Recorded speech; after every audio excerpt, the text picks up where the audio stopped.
Something just unbelievable happened, and I want to share this with you, and it's a little weird. Do you believe in life after death? In getting messages from the other side? I never really had much of a position on this. And I'm still not sure if I do now, but something just happened. I'm here in the studio, and I'm working on this remake that I'm doing of Hyperspace, Zulu Matrix.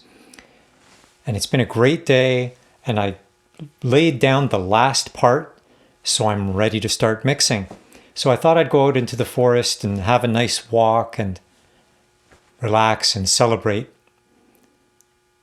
And it's a beautiful, mysterious, foggy day. And the forest was just so beautiful. And so I did my thing, and I walked around and hung out with the trees and looked at all the beautiful things that are happening right now.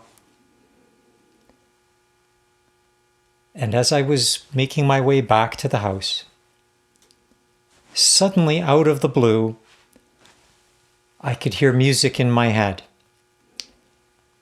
Now, this is not that unusual for me. I've written well over 100 songs in my life, probably way more than that. I haven't counted. But it's never been like this. The music that I heard was not mine. I mean, it was original. It was nothing I'd ever heard before. But it wasn't something that I would have summoned. First of all, it was a waltz. I'm not really into waltzes. I haven't even played a waltz since I was a child in the conservatory. That's a long time ago. But suddenly I'm hearing this waltz, and it's just going and going, and I'm still hearing it right now.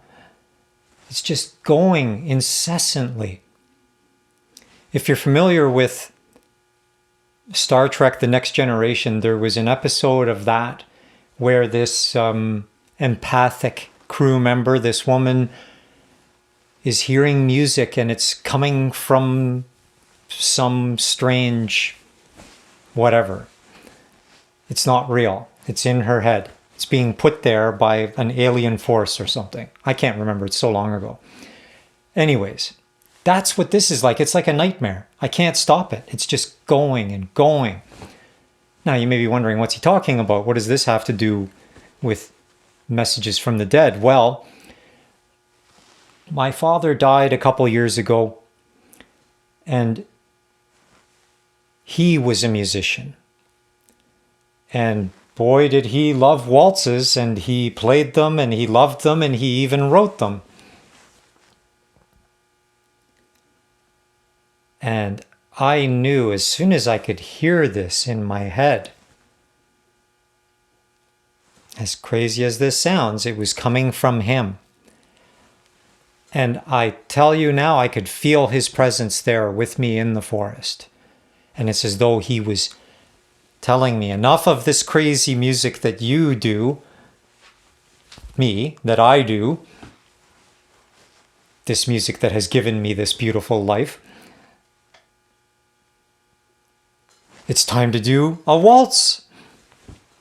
And so he sent this to me, and he's still bugging me right now. And so now I'm back here in the studio, and I'm about to record it. Not to share with anyone, but just I think if I do that, I'll get it out of my system, and maybe this will finally stop. This music in my head that's driving me nuts right now. I'm not going to be able to mix Hyperspace while I'm hearing this ridiculous Croatian, I don't know what you would call it, folk music. And it's this melody that's just so, it's infectious. I can't stop it, but it's not my style. It is not my style. It certainly is, though. So just for you, Dad, I'm going to record it. And who knows? Maybe I will share it with the world. Maybe it'll be my biggest hit. It's time that the world listened to some Croatian folk music. It is a nice waltz, though. I'll give it that. So, thanks, Dad, but couldn't you have waited till after I was finished with hyperspace? Anyways, on that note, maybe I'll start recording this thing and get it out of my life, at least for now.